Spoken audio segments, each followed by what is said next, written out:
Hi, I'm Melita, and this is my channel, The Midnight Librarian, and today I will be going over my May wrap-up.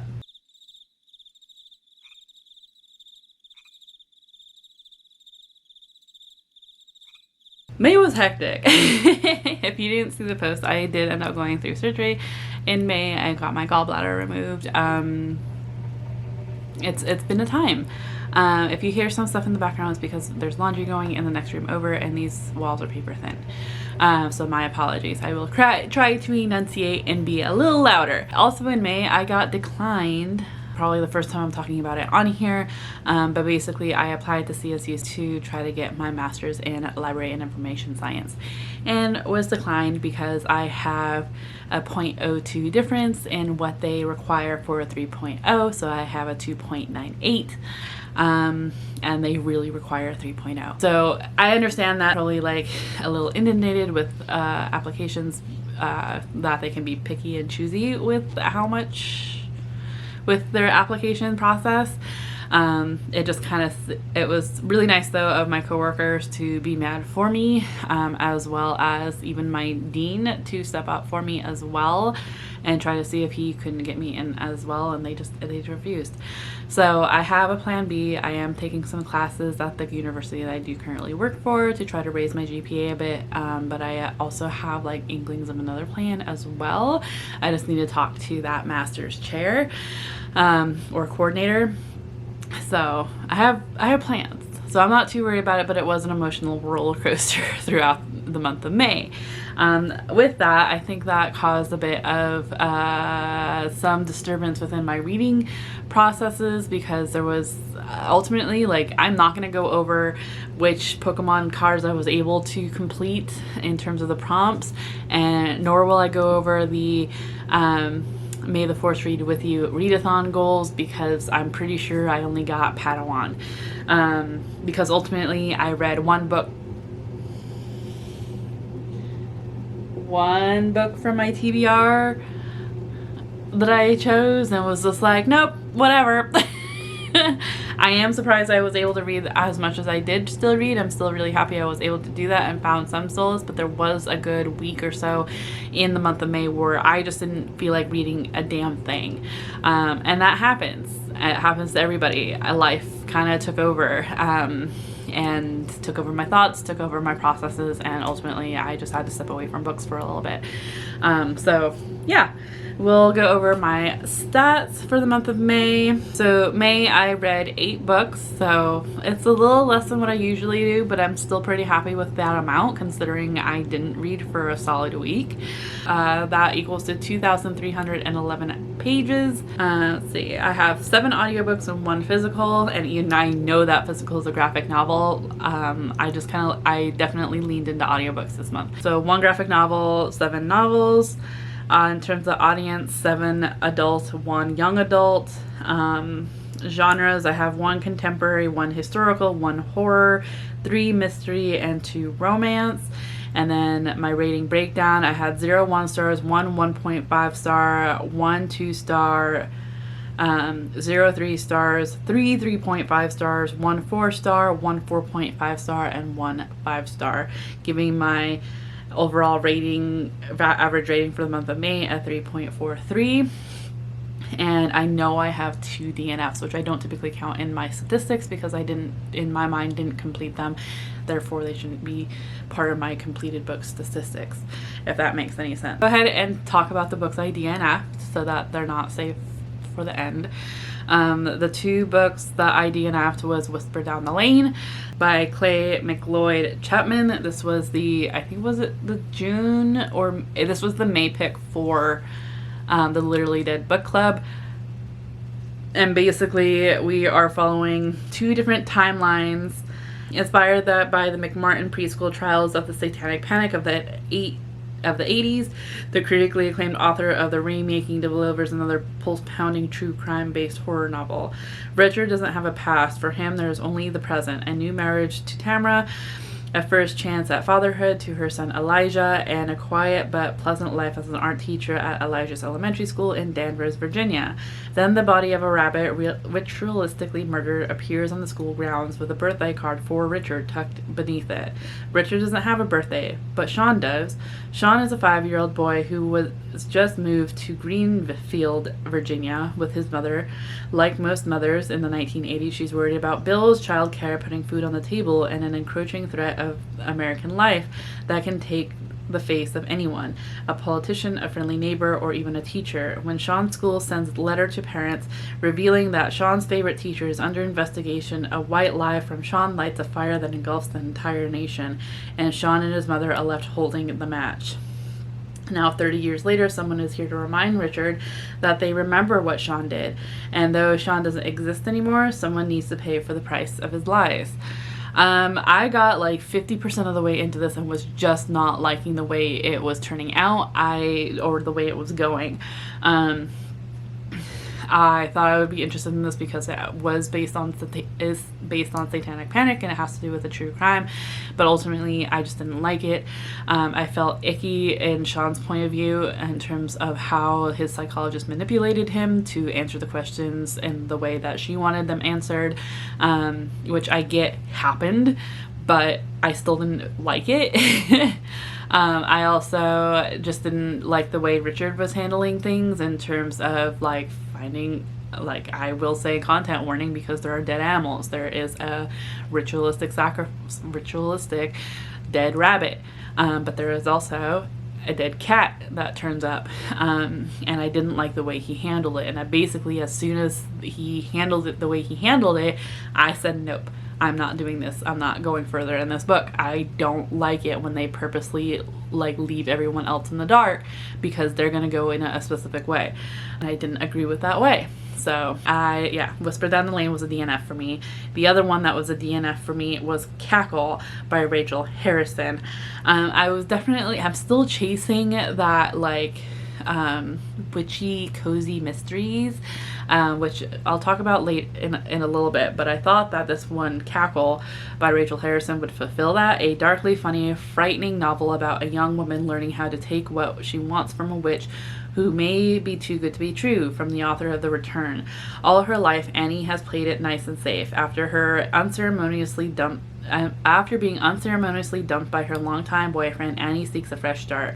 She accepts a teaching position that moves her from Manhattan to a small village upstate. She's stunned by how perfect and picturesque the town is. The people are all friendly and warm. Her new apartment is dreamy too, minus the oddly present spider infestation. Then Annie meets Sophie. Beautiful, charming, magnetic Sophie, who takes a special interest in Annie, who wants her to be her friend. More importantly, she wants Annie to stop apologizing and start living for herself. That's how Sophie lives. Annie can't help but gravitate toward the self-possessed Sophie, wanting to spend more and more time with her despite the fact that the rest of the townsfolk seem a little afraid of her. And like, okay, there are some other things. Sophie's appearance is uncanny and ageless. Her mansion in the middle of the woods feels a little unearthly, and she does seem to wield a certain power, but she couldn't be, could she? And really, I just didn't like the naivete of Annie. But I also didn't like the manipulation Sophie was bringing on. So another one that I got, like, I think I got 20 to 40% of the way through this book. And I was just not liking the way it was going. I was not connecting with Annie as a character. And I get that there's some folk out there that don't need to connect with the main character, but I particularly need to. I wasn't connecting with Annie.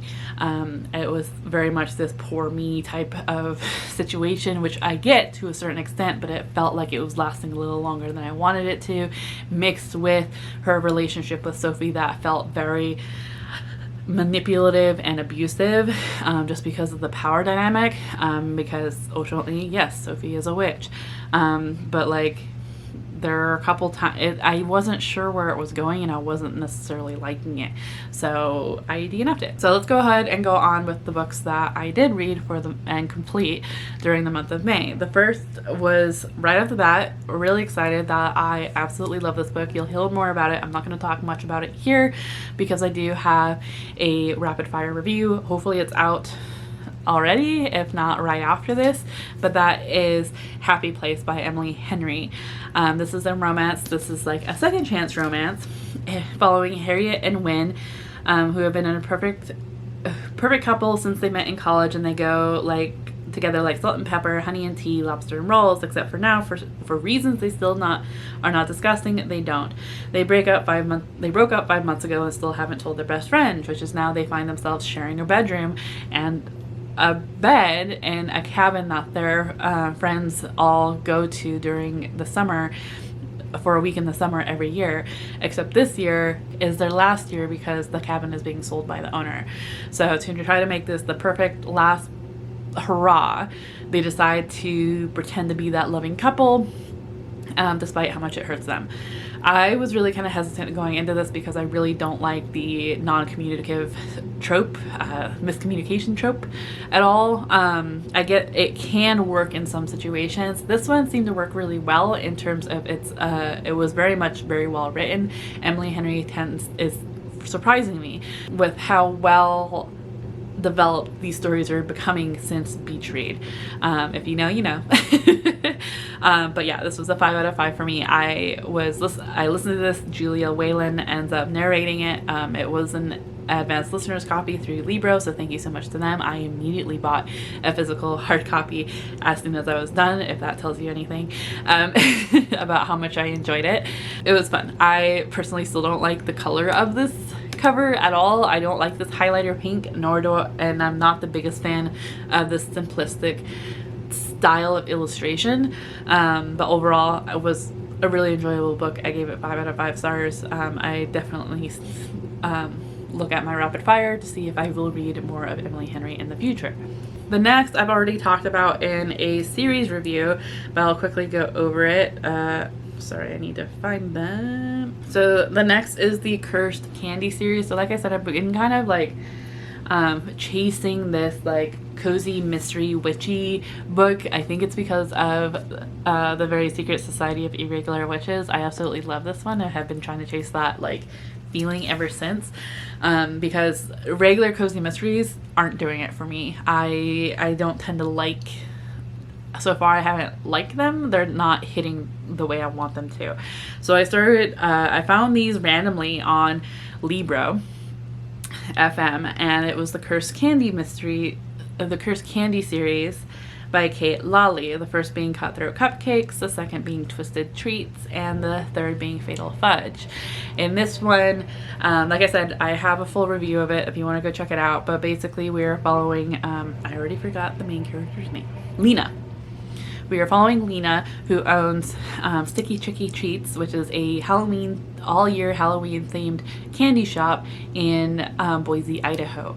And she finds herself getting arrested by this really attractive detective who is saying that she's been selling curses out of her shop and raw magic, and she's really confused because what?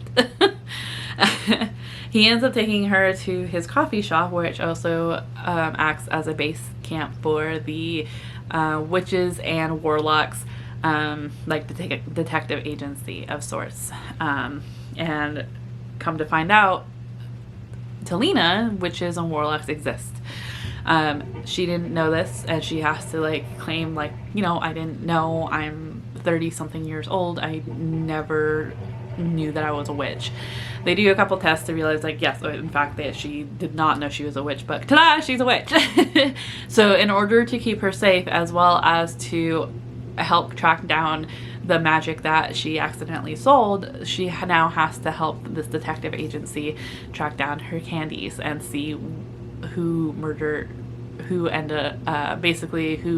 is committing these murders throughout town.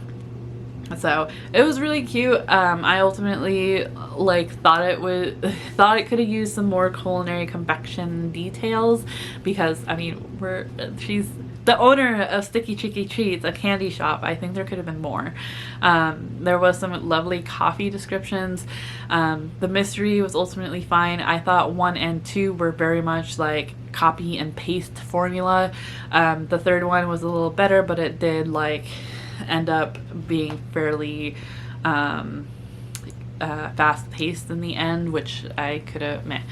There is a slight romance. It's not by any means the center of the plot at all, and I feel like it could have been a little more, just to help it develop a little further, because there's no satisfaction in the second book, and then there's slight satisfaction.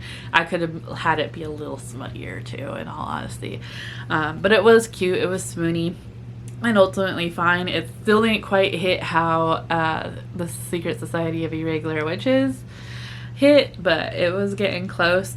And then with the same vein, I read The Ex-Hex by Erin Sterling, thinking that that was gonna help as well. This one is following Vivian Jones, who 9 years ago was nursing her broken heart like a young witch would, with vodka, weepy music, and bubble baths, and a curse on the horrible boyfriend. Sure, Vivi knows she shouldn't use her magic this way, but with only an orchard hayride scented candle on hand, she isn't worried it will cause him anything more than a bad hair day or two. That is until Reese Penhallow, descendant of the town's ancestors, breaker of hearts and annoyingly just as gorgeous as he always was, returns to Graves Glen, Georgia, when what should be a quick trip to recharge the town's ley lines and make an appearance at the annual fall festival turns disastrously wrong. With one calamity after another striking Reese, Vivi realizes her silly little ex-hex may have been not so harmless at all. Suddenly, Graves Glen is under attack from murderous wind-up toys, a pissed-off ghost, and a talking cat with some interesting things to say.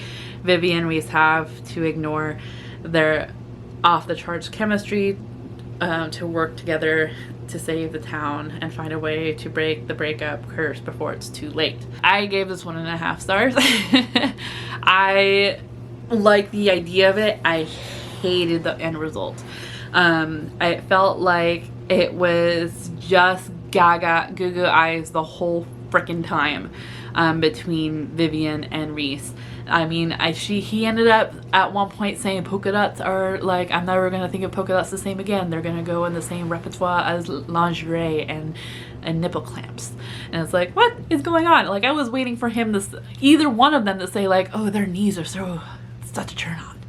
Like, every time they were together, every other sentence was how they were turning each other on. I felt like there wasn't actually any romance in it. It was just sexual attraction.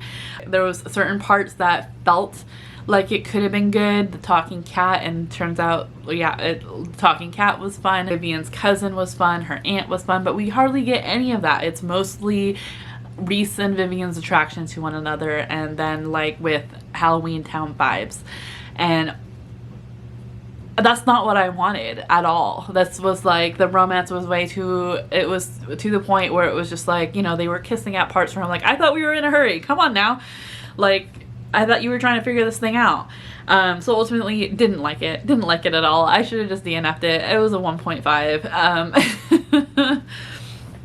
Not at all what I want. I'm so happy that I didn't waste the book of the month credit on this book, let alone like buying it.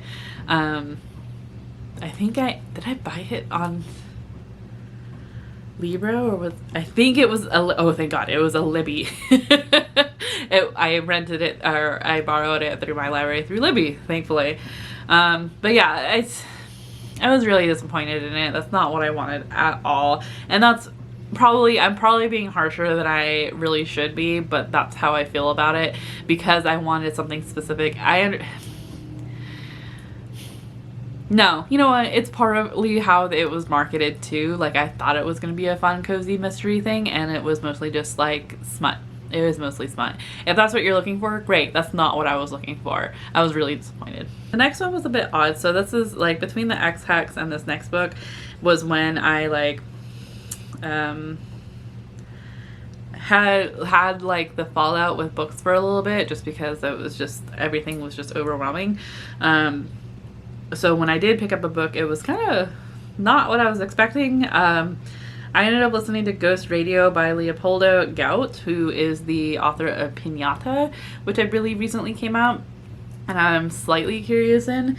Ghost Radio is a terrifying novel about a ghost story call-in radio show that inadvertently opens a doorway into the paranormal, giving voice to the dead and instigating an epic battle for the souls of the living. From the cramped bowels of a dimly lit radio station, Ghost Radio is beamed onto the airwaves. More than a call-in show to tell scary stories about vampires and poltergeists, Ghost Radio is a sanctuary for those sleepless denizens of the night, lost halfway between this world and the next. Joaquin, the hip, melancholy host, sits deep in a fog of cigarette smoke, fielding calls from believers and detractors alike. He is joined in the booth by his darkly beautiful girlfriend, Alondra, and his engineer, Watts. Soon, what began as an underground cult sensation is primed to break out to the mainstream audiences. When a huge radio conglomerate offers to syndicate the show and Ghost Radio becomes a national hit with an expanding legion of hardcore fans, neither Joaquin, Alondra, nor Watts is remotely prepared for what is about to happen. Though a charismatic host, Joaquin remains skeptic, even as he begins to notice curious and troubling phenomenon. He feels himself drawn further and further into the terrifying stories he solicits on the radio. Slowly, he loses control over his reality and finds himself unable to distinguish between the real world and the world populated by the nightmares on Ghost Radio. He is forced to confront his past and his own morality in order to save that which is most precious to him and repair the crumbling wall between the living and the dead. I gave this 2 stars. It had an interesting premise, but ultimately it was one of those books where I'm like, maybe I wasn't smart enough to quite understand it, to quite grasp it the way it should have been. But ultimately, like, it was interesting enough. This was narrated by Pedro Pascal, but I don't know if it's the same Pedro Pascal. I have no idea. Though how many people have that name? But it was just an odd one, to say the least. I was interested at first, but as it kept going, I'm like, this is getting weird, and I'm not quite following it, I don't think. And it's like, I didn't quite understand the premise of it at all. So it's like, I feel like it ultimately wasn't for me, which makes me feel like I shouldn't be rating it, but ultimately that's what I feel, is that it was a 2-star. So next, I was able to complete a couple of books for the 23 of 2023 challenge that I have for this year. I'll link my all that down in the description down below if you want to check it out. But basically, I had a random number generator and picked 20 books in my Goodreads TBR, whether I had them or not, and basically those are 20 books that I have to read in the year of 2023. 3 of those 23 books I picked myself, and then the rest of the 20 I randomly picked, which I honestly can't wait to do for 2024, in all honesty. Like, I cannot wait for it. So I will have a vlog up with more of my thoughts on both of these, but for now I will just briefly go over them. I'm also going to have more thoughts on this one in particular because it's the end of a series, and that is The Heart Principle by Helen Hoang. This is the 3rd and final book of the Kiss Quotient series, which is it a series or companion novels? Basically, each one is a romance. You don't necessarily need to read them in order, though I do suggest you read the first one first, and then you can read the second and third one in any order because there's nothing that gives it away.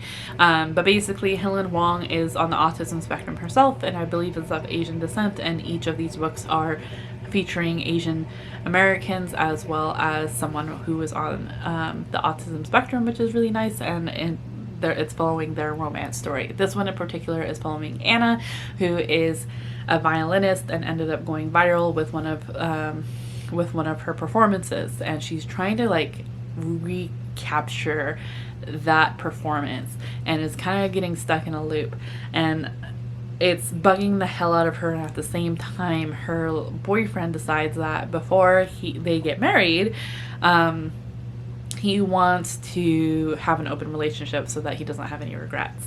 So as revenge, Anna decides to have a one-night stand with Kwan, which if you've read this series, you know that Kwan is one of the main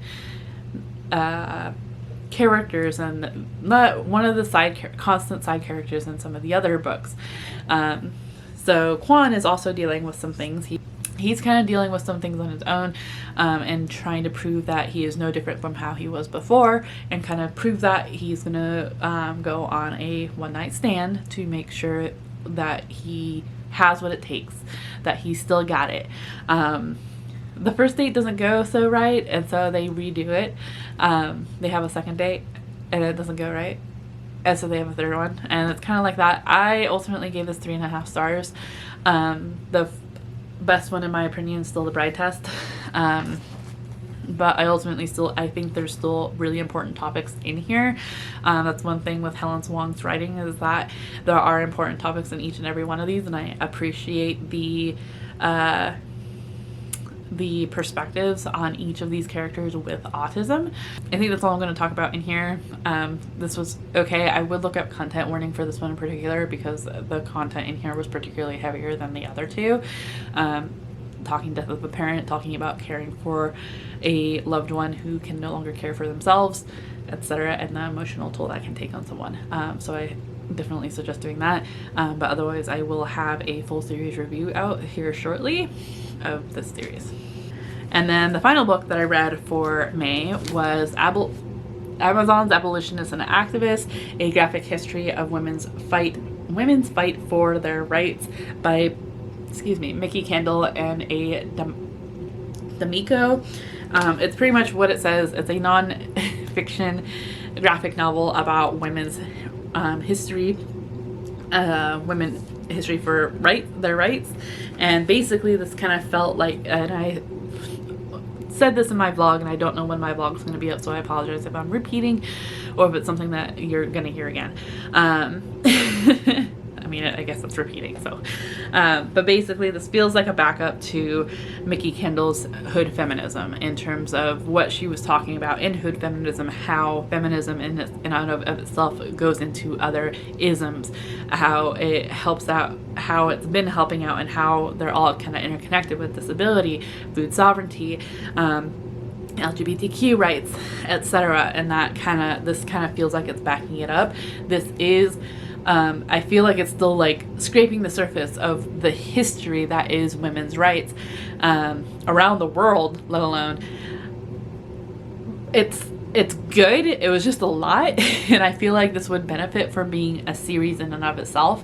Like each chapter could definitely be its own graphic novel, which might be intimidating for some people. I think it would be really cool, just because there's so much in here and so much to go over, that you're getting names and faces and like dates, and it's just a lot. I mean, it's history.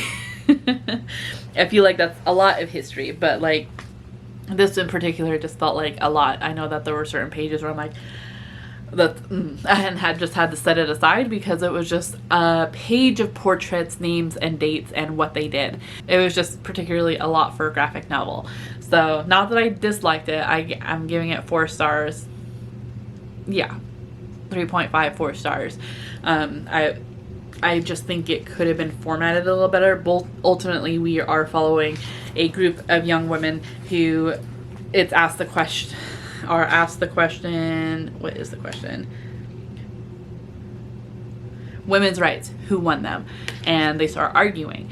So this AI ends up coming up and going, this is not meant to cause an argument. Like, let's go through history and teach you. And so it kind of teaches them about this, a brief history of women's history, and how it affected other rights as well. And like how the suffragist movement and like the suffragist movement didn't affect everybody, it mostly affected white women, and how like this movement didn't affect this other movement, only affected certain people. So, and it's like everyone has to kind of climb for the rights. So I thought it was good. I just think it could have been formatted a little better, and ultimately it is a lot. So I don't think there was like necessarily a good way to do it, but I think it would benefit from being a multi-volume series. So, but yeah, those were well, those are the physical representations of the books that I did read for the month of May. My apologies that my laundry is going on in the background of this video. If you've read any of these, please let me know your thoughts down in the description down below. Otherwise, if you made it this far, let's put a pink heart emoji. Why not? Just because I'm seeing the heart principle right here. Yeah. Otherwise, be sure to like this video, subscribe if you want to see more of me, and I hope that you are in the mental mindset to enjoy your reading. I will see you in another video very soon. Chill.